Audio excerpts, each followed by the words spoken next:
जिंदाबाद आंगनबाड़ी कर्मचारी संघ जिंदाबाद आंगनबाड़ी कर्मचारी संघ जिंदाबाद।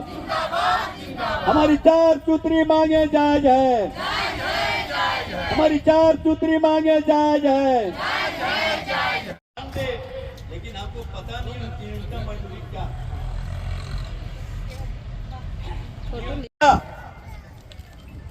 12,000 महीना कितना हो गया। और आपको हेमंत सरकार सत्ता में आने के पहले आंगनबाड़ी सेविकाओं को बहुत बड़ा भरोसा देकर सत्ता में पहुंची, और अगर आज के दिन में सबसे बड़ा धोखा अगर किसी को हुआ है तो आंगनबाड़ी सेविका सहायिका के साथ इस सरकार ने धोखा किया है। 5 वर्ष के अंदर 2 वर्ष पहले 500 रुपया बढ़ोतरी के नाम पर इस शर्त के साथ कि जो पैसा 500 बढ़ाएंगे भारत सरकार से प्राप्त होगा तो काट लेंगे, वह भी पैसा नहीं दिया। इसके अलावा एक नया पैसा नहीं दिया। अब 15 दिन के बाद यह सरकार चली जाएगी। इस राज्य की 80,000 सेविका सहायिका ठगी महसूस कर रही है कि अगर किसी को सरकार ने बढ़िया ढंग से ठगा है तो आंगनबाड़ी सेविका सहायिका को ठगा है, क्योंकि इनका डिमांड ही कोई ज्यादा नहीं था। इनका कहना था जब बीएलओ का काम हम करते हैं, चिकित्सा शिक्षा का काम हम करते हैं, तो कम से कम न्यूनतम मजदूरी दोगे। अभी मात्र 5,000 सहायिका को मिलता है, 9,500 सेविका को मिलता है। तो और दूसरा चीज कहा कि जब हम 60 साल में रिटायर कर रहा है 20% आदमी अब बिना किसी पैसे का वो घर जाएगा। तो अगर वो कह रहा है कि अगर पेंशन चालू नहीं किया है तो उसको 20 लाख और 10 लाख का तुम गारंटी दे दो। और क्या कहा, जो ऊपर का पद है, हम 20 साल से काम कर रहे हैं और सुपरवाइजर का जब बहाली होगा तो 20 लाख 25 लाख में पद बेच लोगे, लेकिन हमको प्रमोशन नहीं दोगे। इसका गुस्सा है। इसे आज साफ शब्दों हम लोगों ने कहा कि झारखंड सरकार 15 दिन समय है हेमंत सरकार को, अगर आंगनबाड़ी सेविका और सहायिका के साथ छली किया, सिर्फ सुनने में आया है कि नियमावली के नाम पर सिर्फ कहेगा कि अनुकंपा का लाभ हम दे रहे हैं, इसके अलावा कुछ मिलने वाला नहीं है, तो ऐसी परिस्थिति में 80,000 सेविका सहायिका बिना आर्थिक लाभ लिए अगर इस चुनाव में जाती है तो इसका नुकसान झारखंड सरकार को भुगतना होगा। इन्हीं के कारण आज गिरिडीह जिला में तमाम सेविका सहायिका आज धरना पर है। इस उपलक्ष्य में हम उनको संबोधित करने के लिए आए थे और हम भरोसा देने आए थे। अगर यह सरकार नहीं करेगी तो तब तक हमारा संघर्ष जारी रहेगा, जब तक कि न्यूनतम मजदूरी के आधार पर कानून बनाने वाली सरकार खुद न्यूनतम मजदूरी अधिनियम का उल्लंघन करता हो।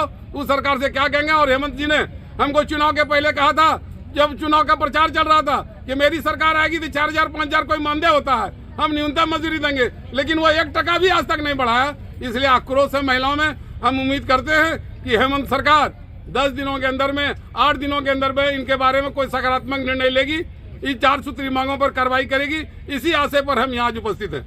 लोग एक दिवसीय धरना प्रदर्शन यहाँ रखे हैं डीसी साहब के समक्ष। मैं सरकार को यही कहना चाहती हूँ कि हम लोग बहुत दिनों से लड़ाई लड़ रहे हैं, अपनी मांगों को हर तरह से रैली के धरना प्रदर्शन के किसी के माध्यम से मांग रहे हैं। हम सरकार से यही कहना चाहते हैं कि हम लोग आंगनबाड़ी सेविका सभी नारी हैं और हम लोग अबला नारी इतने समझ रखे हैं सरकार कि जितने भी काम है हम लोग को देते हैं। हम लोग एकदम निष्ठा पूर्वक से करते हैं, चाहे वो बीएलओ का काम हो, चाहे हमारे मैया योजना का काम हो, सावित्री बाई फुले का काम हो, या सर्वजन पेंशन योजना का काम हो। मतलब आंगनबाड़ी के छोड़कर अगर दूसरा भी कोई भी काम हो, स्वास्थ्य चिकित्सा का काम हो, जितने भी तरह का काम हो, हम लोग निष्ठा पूर्वक से काम करते हैं। उस तरह से सरकार हमारी जो मजदूरी है, न्यूनतम मजदूरी, उस तरह नहीं दिया जा रहा है। तो यही सब लेके हम लोग आज एक दिवसीय धरना प्रदर्शन किए हैं और इसमें हमारी 4 सूत्री मांगे हैं। सबसे पहले मेरा न्यूनतम मजदूरी हो, दूसरी बात जो महिला पर्यवेक्षिका पर प्रोन्नति सीधा होना चाहिए, और तीसरी जो हमारी सेविका बहनें रिटायर हो रही है, सहायिका को 5 लाख और सेविका को 10 लाख एक मुश्त राशि दिया जाए। और जो हमारी मानदेय वृद्धि है वो अभी तक नहीं मिला है, वो भी एक हमारी समय मानदेय देने की गारंटी हो। यही सब लेकर आज की धरना प्रदर्शन हम लोग किए हैं। और हम सरकार को यही कहना चाहूंगी कि जिस तरह से हम लोग मेहनत लगन से काम कर रहे हैं, आपकी हर योजना को सफल करते हैं, हमारी भी मांग सुने, क्योंकि हमें बहुत उम्मीद है। आपने हर एक महिला को सम्मान दिए हैं, चाहे जिस तरह से दिए हैं, तो हमें भी सम्मान वो चाहिए। तो यही सब कहकर आज की धरना प्रदर्शन शाम को बात कीजिए। बस 2 मिनट बैठ जाइए, 2 मिनट। शाम को बात मनोज जी का भाषण सुन के आप लोग चल जाइए।